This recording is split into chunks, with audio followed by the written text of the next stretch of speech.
beginning of 2018, we had reports of over 6,000 Africans who were returning to West Africa after the collapse of the so-called ISIS caliphate.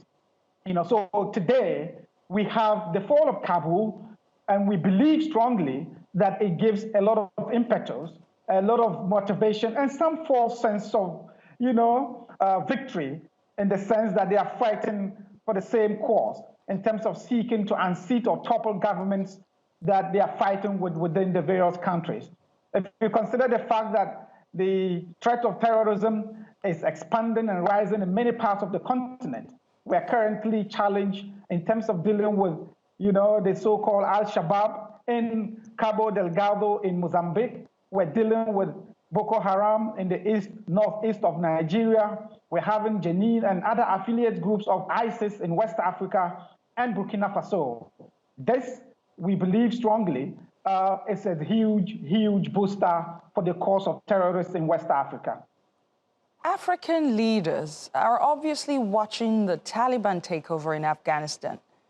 What lesson can they learn in dealing with their own armed insurgencies? Coming from a human security background, I think we have to really look at the role of militaries in dealing with this challenge, because we significantly believe that this pervasive role of security combat measures in dealing with the threat of terrorism seeks in many ways to embolden vulnerable, disgruntled members of society, especially young groups. And so we should be evaluating terrorism on, the ability to build resilience against violence, the number of individuals and communities preserved and, protected, not on the number of terrorists killed or apprehended. We have essentially, in the last 20 years, been killing terrorists instead of killing terrorism. And so we have to look at it critically and see how we can, incorporate those lessons in dealing with the challenge here back in Africa. But an important point we need to make is that what has happened in Kabul should not make the U.S. retreat or step back in terms of dealing or leading the cause, in fighting against terrorism.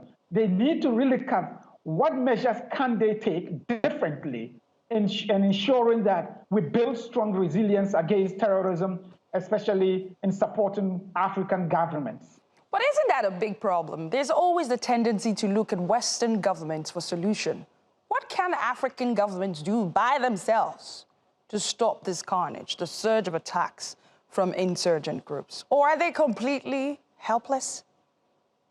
If you consider the all-pervasive nature of terrorism, the very fluid nature of terrorism, and its capacity, in terms of impact to go beyond borders, it presupposes that you cannot have just one government or region dealing with the threat. We need to have a collaborative approach to dealing with it.